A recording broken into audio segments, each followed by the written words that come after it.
Et puis voilà, on vous l'avait promis, Benoît Forgeard va nous rejoindre dans un instant. S'il y avait un artiste dont j'avais très très très envie depuis des plus de 10 ans d'interviewer, c'est bien lui, un artiste, un cinéaste, mais un artiste global que j'ai découvert d'abord à l'écrit, et maintenant d'ailleurs il l'est de nouveau. Euh, voilà, quelqu'un dont le travail est tellement protéiforme qu'on va avoir beaucoup, beaucoup de choses à dire avec lui. Je suis très, très, très content aujourd'hui de recevoir Benoît Forgeard. Bonjour, Benoît Forgeard. Oui, bonjour.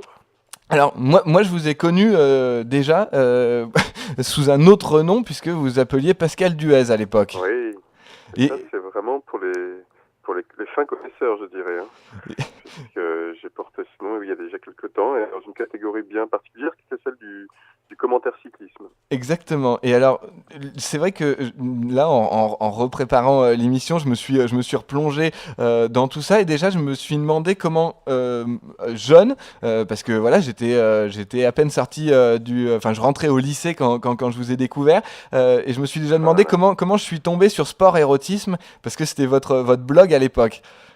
Oui, ben je me le demande aussi. En tout cas, non, c'est vrai que c'était très difficile à l'époque. Ouais. Enfin, je parle de ça, c'est il y a 10 ans. Oui. C'était l'effervescence des blogs. Et c'était très difficile de savoir combien de lecteurs j'avais. J'avais un compteur en bas du site. Ouais, Et quelquefois, je voyais un chiffre de plus s'ajouter, ça devait être vous. c'est ça. Voilà. Et en plus de ça, pour vous dire quand même, si voilà, j'adorais tellement vous suivre pendant, parce que c'était principalement sur le Tour de France où vous écriviez, que enfin donc le dernier post que vous avez fait, c'était, on était le 13 juillet 2012, et il y a un commentaire, et c'est le mien, Guillaume Descaves. Ah, Pascal, où tu es, nous avons besoin de ton savoir. C'était à minuit ah là 14 où là. je vous ai envoyé ça, vous vous rendez compte? Mais écoutez, ça donne envie de ressusciter Pascal, de le faire revenir. Ah bah ça Parce serait... que c'est vrai que cette question est restée en suspens. Oui, Donc je pourrais très bien inventer une histoire de kidnapping et faire revenir Pascal Duez pour le prochain Tour de France. ah, ça serait chouette. Ouais. Ça serait... Alors tiens, alors justement, je disais artiste global parce que bah, vous touchez absolument à tout. Alors évidemment du cinéma, hein, puisqu'on va parler de Gaz de France qui est en DVD actuellement, mais vous faites aussi de la télévision, vous faites des collages, beaucoup de courts-métrages évidemment, et puis aussi finalement vous avez été pratiquement un YouTuber avant les YouTubers, parce que les YouTubers à l'époque étaient au collège, puisque bah, voilà, quand vous faites les performances avec justement Pascal Duez, avec les chansons, voilà, moi j'en ai beaucoup en tête. Je me rappelle aussi de Chicken autour de Rasmussen. Alors ça, j'ai pas réussi à la retrouver. Voilà, c'est voilà, comment vous concevez votre art, c'est-à-dire que bah, voilà, on peut tout se permettre. Euh, je ne sais pas, c'est-à-dire que aussi pendant très longtemps, bon,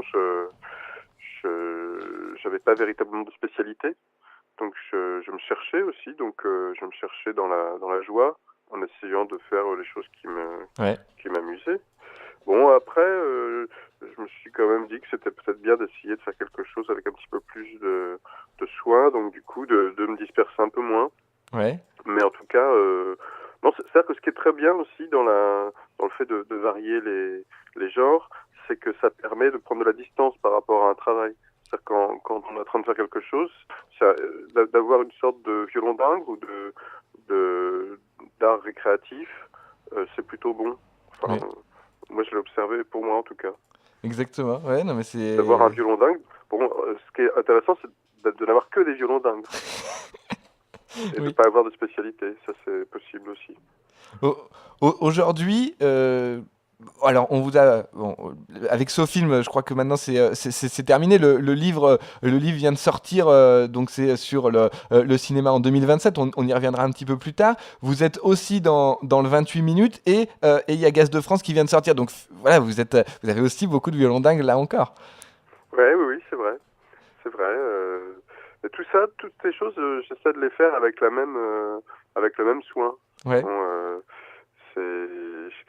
quand je fais quelque chose comme ça, j'essaie de le faire avec soin. J'essaie de pas hiérarchiser ces choses-là. Pour moi, c'est aussi important le film que la chronique hebdomadaire. Bon, après, le film, évidemment, lui demande plus de temps, plus de préparation. Mais en soi, j'aimerais que tout ça soit toujours de bonne qualité. Ouais, bah ça l'est, en tout cas. Enfin, J'espère, ouais. moi, c'est très particulier parce que bon, on reçoit beaucoup de réalisateurs. On essaie vraiment de s'attacher aux réalisateurs dans les Si on parlait cinéma. Et là, c'est la première fois finalement où voilà, je suis très très partial parce que je crois que quoi que vous fassiez, je l'apprécie. Donc c'est vraiment très très particulier parce que voilà, je reste dans ce jeune fan. Voilà. Là, ça a été Oui. un vrai retour en enfance là quand j'ai J'espère préparé que l'émission. vos auditeurs vont pas se sentir exclus, du coup, Non, hein. non, non, non, je pense pas parce que justement, alors voilà, moi il y a eu un coffret qui est sorti il y a pas si longtemps que ça d'ailleurs. C'était le cinéma mystérieux de Benoît Forjard, où là d'un seul coup on pouvait découvrir vraiment une grande partie de votre travail. Là. On se rend compte justement quand on prend ce coffret-là que voilà que tout est possible. Comment est-ce que vous concevez le moment où vous vous dites non, là je vais faire un court-métrage avec des acteurs voilà disons filmés, ou là je vais plutôt incorporer des collages où je vais moi-même me mettre en scène. Voilà, comment ça se fait à l'écriture, ça? Ça se... Bon, j'ai des idées. Évidemment, quelquefois, il y a des choses qui sont difficiles, par exemple, à imaginer tourner véritablement. Certains pitchs de films, malheureusement, sont plutôt destinés à rester des rêves de films, des fantasmes de films. Mhm. Puis de temps en temps, quelque chose est tournable. Bon, mais c'est entre deux tournages. Euh, bon, j'accumule comme ça un matériel potentiel. Mhm. Quand justement entre deux tournages où vous travaillez autour de tout ça, est-ce que pour financer ben voilà, des films qui sont voilà, quand même en marge, ou en tout cas qui sont vraiment très particuliers, j'inviterai quand même nos auditeurs à aller voir votre travail. Euh, est-ce que est-ce que ça prend beaucoup de place dans la création d'aller faire une recherche de financement pour pouvoir mener ces projets à bien? Bon, bah, heureusement, je suis pas seul. Je travaille avec Emmanuel Chaumet et Thierry Oui. Film depuis que je suis sorti de l'école, donc depuis une dizaine d'années. Alors, cette partie de recherche de financement, c'est lui et ses équipes Ouais. qui la prennent en charge. Euh, quelquefois, ça a pu être compliqué. Pour Gaz de France, par exemple, d'autres fois, ça a été beaucoup plus simple. Il n'y a pas de fatalité. C'est des films, comme vous dites, un peu spéciaux, mais ils ne sont pas non plus... en général, c'est comme des films assez marrants.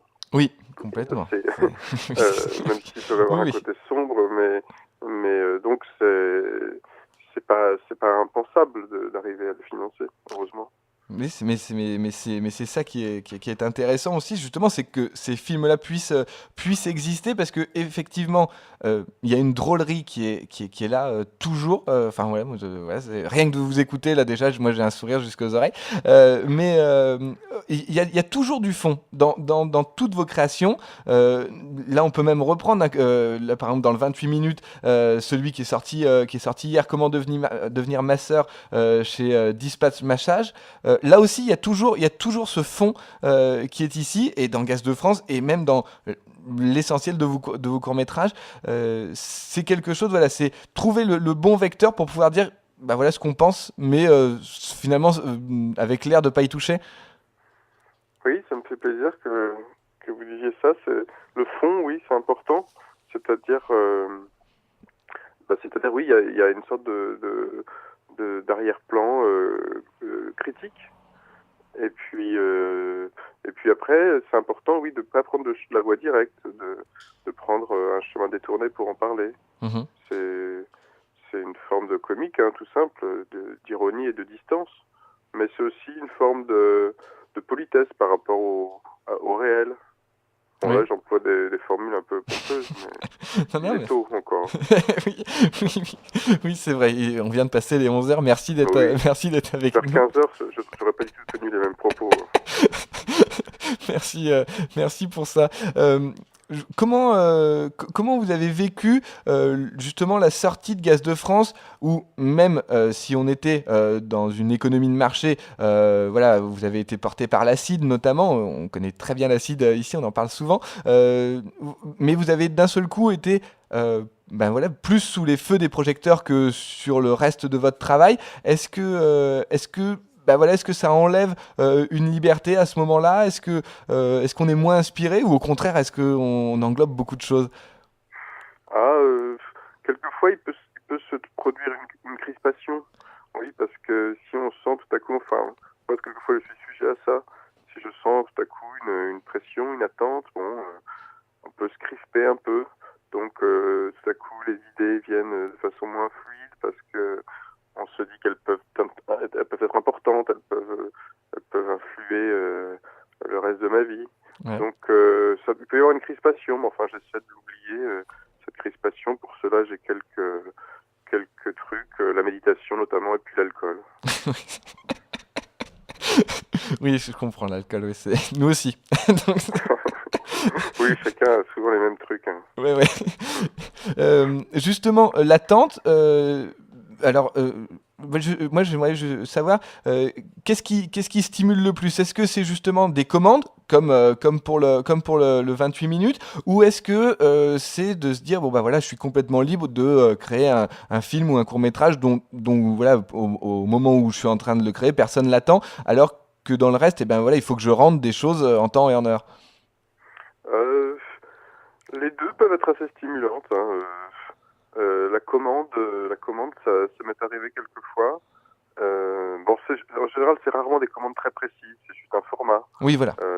Ça, c'est plutôt bien pour moi, évidemment. Ça permet tout à coup de délimiter quand même un cadre, et de délimiter des idées qui, sans cela, pourraient quand même aussi prendre quelquefois des formes difficiles à représenter. Donc, oui, j'aime plutôt bien qu'on me passe commande. Euh, alors, on peut rester justement sur ce travail télévisuel actuel. Oui, Donc sur le 28 minutes, ça s'appelle La dérive des continents. oui. Est-ce que vous pouvez ben voilà, expliquer peut-être déjà aux auditeurs qui n'auraient pas eu la chance encore d'aller voir, et après je les invite vite à aller découvrir, parce que tout est disponible sur le site d'Arte. Parce que là, on n'est plus dans le film, on est dans le collage. D'ailleurs avec vous-même représenté. Voilà. Expliquez-nous ce travail. Mais oui, c'est marrant, c'est-à-dire que c'est une proposition qui m'avait été faite il y a déjà 2 ans. Enfin, j'ai commencé il y a 2 ans. Une proposition qui m'avait été faite par Sandrine Ben, qui produit 28 minutes. Et au début, j'avais l'idée, parce que je suis en fait un piètre dessinateur, j'avais l'idée de faire une chronique de géopolitique. Ouais. Et j'avais pensé en fait utiliser des cartes. Et donc ça, l'origine de Dérive des continents. C'était utiliser des cartes vraiment avec un matériel, on va dire, graphique sommaire. Ouais. Et puis au fur et à mesure des épisodes, j'ai un peu sophistiqué le système, et donc maintenant il y a des personnages de représentés. Quelquefois maintenant ils commencent à parler, et donc du coup c'est plutôt une approche, c'est une chronique un peu éditoriale quand même, c'est-à-dire que très souvent je suis en rapport avec un fait Mhm. d'actualité de la semaine. Quelquefois je prends un peu de distance, et puis c'est aussi en général lié à la géographie. Donc alors quelquefois je mêle pays réels et pays imaginaires. Combien de temps il faut pour créer, ça dure environ 2 minutes, Ouais. combien de temps il faut pour créer un épisode? Bon, en général, j'écris mon texte en 1 heure et demie, 2 heures, D'accord. et puis ensuite le lendemain, je travaille les dessins et l'animation, et ça me prend une dizaine d'heures. D'accord. D'accord. Est-ce qu'on peut dire, voilà, pour les jeunes qui nous écoutent, et puis les moins jeunes Oui, aussi pour les d'ailleurs, jeunes que je euh, salue d'ailleurs, hein. voilà, ben, comment est-ce qu'on crée ces personnages d'animation? C'est-à-dire, voilà, au niveau technique, hein, je parle, voilà, c'est Ouais. des logiciels, c'est des tablettes, comment ça se passe? Oh oui, bon, moi j'ai un système qui est assez simple. Donc j'utilise Photoshop et Final Cut Pro. Donc Mhm. juste Photoshop et Final Cut Pro. Photoshop pour dessiner, puis Final Cut Pro pour monter, quoi. D'accord. L'animation assez sommaire, elle se fait. Oui, oui.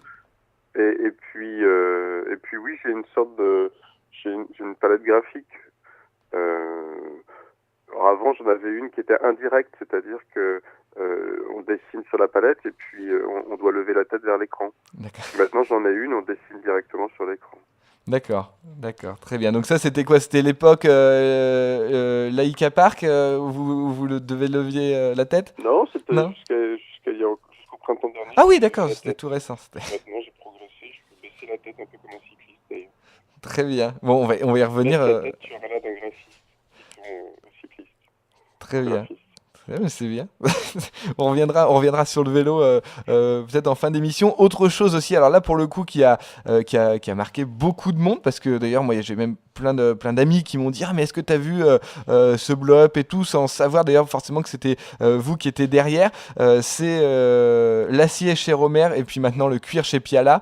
Peut-être d'ailleurs vous avez Tavernier aussi a été excellent. les cheveux chez Tavernier, c'est ça? Oui, oui, à Noël, si vous avez manqué cet épisode. Oui, je l'ai manqué, mince. Mais non, mais vous pourrez regarder ce week-end. Exactement. Comment ça s'est fait, vous voulez dire? Oui, oui, voilà. Alors voilà, parce que, enfin, ça fait partie des vidéos qui aujourd'hui, bah voilà, m'apportent énormément de bonheur. Ça me fait plaisir. Moi, c'est Luc Lagier, donc, qui s'occupe de Blow Up, qui m'a fait cette invitation. C'était l'hiver dernier, au moment de la sortie de Gaz de France. Ouais, Il m'avait donné donc carte blanche. Donc, vous voyez, tout à l'heure, on parlait des commandes. Ça, c'était une sorte de commande, mais extrêmement ouverte. d'accord. C'est-à-dire, j'avais vraiment entre 3 minutes et 15, si je voulais, pour parler de quelque chose, un sujet en rapport avec le cinéma tout de même. Bien sûr. Et j'ai cherché, j'essayais de chercher un sujet, et puis finalement j'en suis arrivé à quelque chose qui était assez inspirant pour moi, c'était d'essayer de traiter de façon vraiment sérieuse en plus, hein. C'est-à-dire Ouais. que c'est une approche quand même comique, mais elle est sérieuse, c'est-à-dire que je cherche vraiment un matériau, la présence d'un matériau dans l'œuvre d'un cinéaste, et ensuite je tire la ficelle. Et, et voilà. Et ça donne, bah voilà, des choses inattendues et voilà. Et qui en plus, moi, ce que j'apprécie en plus voilà, dans cette sorte de chronique, c'est que ça fait aussi réfléchir sur l'analyse filmique en général. Oui, peut-être, hein. C'est vrai que je connaissais pas beaucoup le Blow Up et j'ai regardé depuis et c'est formidable. Il y a Ouais. beaucoup d'analyses très intéressantes, très amusantes.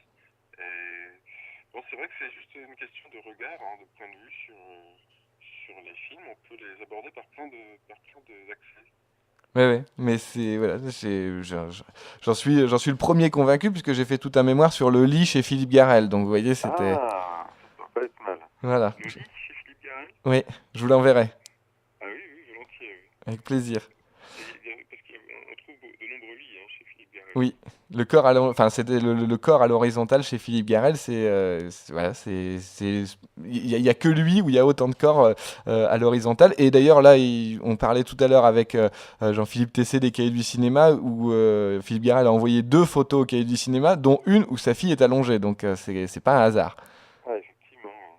Mais je vous enverrai C'est vrai ça. que le corps à la verticale aurait été un sujet trop fastidieux, sans doute. Bah, chez Philippe Garrel, il l'est assez peu parce que même quand ils sont Ouais. debout, c'est pour aller à un moment donné pour se coucher. Donc. Ah oui, d'accord. Mais je vous enverrai ça avec grand plaisir. On- Ouais, volontiers. et on en reparlera évidemment, nous, dans l'émission, de quand le prochain film de Philippe Garrel sortira. Mais là, il a été retardé. Donc, on y reviendra. Aussi, un mot sur tout le travail que vous avez fourni pour SoFilm, qui aujourd'hui se regroupe dans l'année du cinéma 2027. Là aussi, ça a été un grand bonheur de vous retrouver chaque mois dans SoFilm. Maintenant, c'est terminé, hein, c'est ça? Oui, j'ai arrêté il y a un an de commun accord avec la rédaction parce que j'avoue que ça faisait 3 ans. Bon, j'avais fait un peu le tour. En tout cas, peut-être je reprendrai. Mais puis c'était aussi l'occasion de se pencher sur l'anthologie de tout ce Ouais, pitch. bien sûr. Alors, je vous entends un tout petit peu de loin, là, d'un seul coup, Ah, Benoît. Ah, ça y est, là, ça va mieux. peut-être que j'avais mis mon doigt sur Oui, c'était ça. le micro. Oui. Pardon. C'était ça. Alors, est-ce que vous pouvez expliquer ben voilà, en quoi ça consistait cette chronique dans ce film? Alors, on en a très souvent parlé dans cette émission, mais. Oui.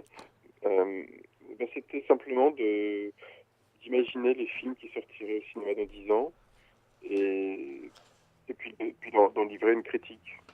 C'est-à-dire c'est d'imaginer ce que serait en quelque sorte la page critique d'un magazine de cinéma dans 10 ans. Donc Voilà. avec des films imaginaires et puis un double mouvement, on va dire. D'abord un mouvement assez fantaisiste qui pitch le film et ensuite un mouvement de rétraction plus morale qui critique le film.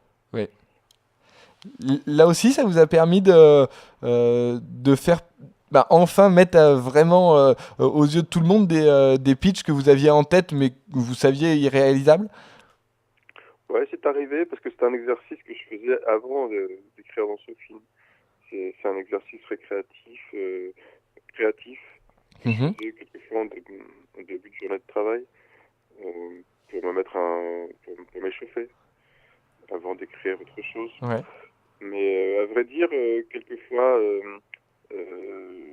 le travail pour ce film, en fait, m'a vraiment euh,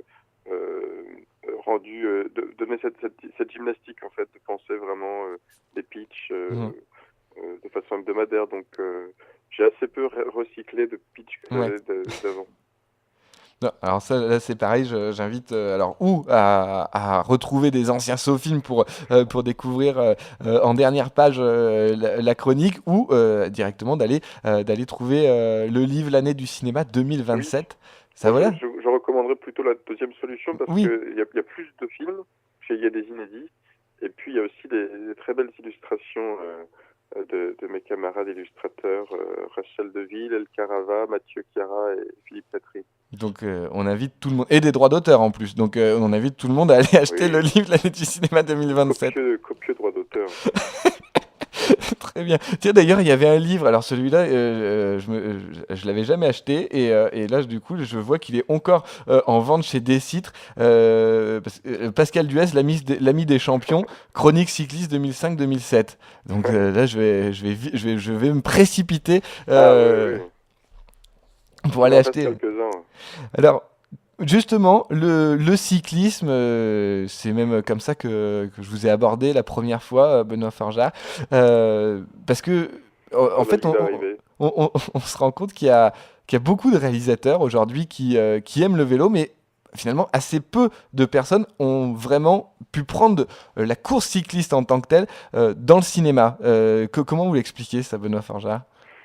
Ah, bon, c'est pas si vrai quand même. Il y a eu quelques films sur le cyclisme. Il y en a eu Pas quelques-uns. toujours, pas toujours. Il y a eu Stephen Frears, je crois qu'on a fait un l'année Ouais, dernière sur Armstrong,